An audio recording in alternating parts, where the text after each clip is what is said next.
ನಿನ್ನ ಜೀವನದ ಪ್ರತಿಯೊಂದು ಸೋಲು ಒಂದು ದೊಡ್ಡ ಗೆಲುವಿನ ಮುನ್ನೋಟ. ಸೋಲು ಬಂದಾಗಲೇ ನೀನು ಬದಲಾಗಬೇಕು. ಅದು ಸೋಲಿನ ಅರ್ಥವೇನೆಂದರೆ ಇನ್ನೂ ನಿನ್ನ ಪ್ರಯತ್ನ ಸಂಪೂರ್ಣವಾಗಿಲ್ಲ, ಮುಂದುವರಿ ಎನ್ನುವ ಎಚ್ಚರಿಕೆಯಾಗಿದೆ. ನೀನು ಸೋತಿದ್ದೀಯ ಅಂದರೆ ಚಿಂತಿಸುವ ಅಗತ್ಯವೇನೂ ಇಲ್ಲ.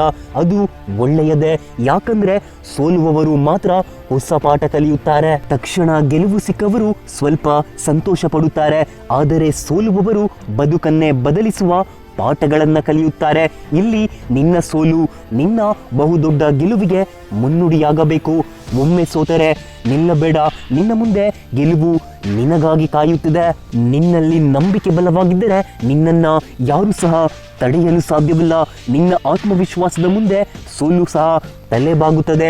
ಇಲ್ಲಿ ಯಾರಿಗೂ ಸಹ ಒಂದೇ ಬಾರಿಗೆ ಗೆಲುವು ಸಿಗೋದಿಲ್ಲ. ಸಿಕ್ಕರೂ ಅದು ಬೆರಳೆಣಿಕೆಯ ಜನರಿಗೆ ಮಾತ್ರ.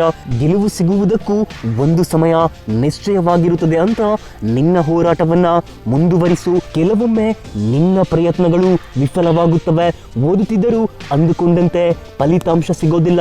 ಯಾಕೆ ಅಂದರೆ ಗೆಲುವು ಒಂದು ಸಮಯದಲ್ಲಿ ಬರುತ್ತದೆ. ಕಾಯುವ ತಾಳ್ಮೆ ನಿನಗಿರಬೇಕಷ್ಟೇ. ಸೋಲು ಎನ್ನುವುದು ನೀನು ಹೋಗುತ್ತಿರುವ ದಾರಿ ಸರಿಯಿಲ್ಲ ಅಂತ ಸೂಚಿಸುವ ಸಿಗ್ನಲ್ ಆಗಿದೆ.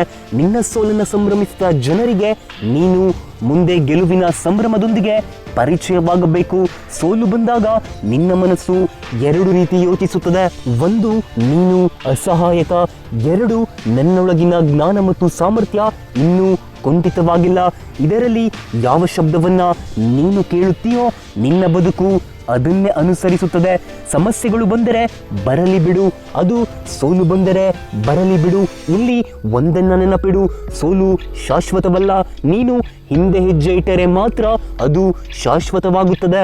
ಓದು, ಕೆಲಸ, ಕನಸು ಎಲ್ಲವನ್ನು ಮತ್ತೆ ಪ್ರಾರಂಭಿಸು. ನಿನ್ನ ಕನ್ಸಿಸ್ಟೆನ್ಸಿ, ನಿನ್ನ ಹಠ, ನಿನ್ನ ಡಿಟರ್ಮಿನೇಷನ್ ಇವುಗಳ ಮುಂದೆ ಸೋಲು ಸಹ ಸೋತು ಬಿಡುತ್ತದೆ. ಈ ಜಗತ್ತಿನಲ್ಲಿ ಹೋರಾಡುವವನು ಎಂದಿಗೂ ಸೋಲುವುದಿಲ್ಲ.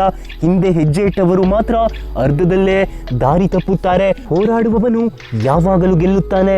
ನಿನ್ನ ಪ್ರಯತ್ನ ನಿಲ್ಲದೆ ಮುಂದುವರಿಯುತ್ತಿದ್ದರೆ ಸೋಲು ನಿನಗೆ ಹೆದರುತ್ತದೆ. ಜ್ಞಾಪಕ ಇಡ್ಕೋ, ಸೋಲು ಇಲ್ಲಿ ಶಾಶ್ವತವಲ್ಲ, ಆದರೆ ನಿನ್ನ ಪ್ರಯತ್ನ ಮಾತ್ರ ಶಾಶ್ವತವಾಗಿರಬೇಕು. ಇಲ್ಲಿ ಪ್ರತಿದಿನವೂ ಗೆಲುವಿನ ಮಾರ್ಗದತ್ತವೇ ಹೆಜ್ಜೆ ಹಾಕು, ಮುಂದುವರಿಯುತ್ತಿರು. ಯಾಕಂದ್ರೆ ನಿನ್ನ ಗುರಿ ದೊಡ್ಡದು, ನಿನ್ನ ಕನಸು ಇನ್ನೂ ಸಹ ಜೀವಂತವಾಗಿದೆ.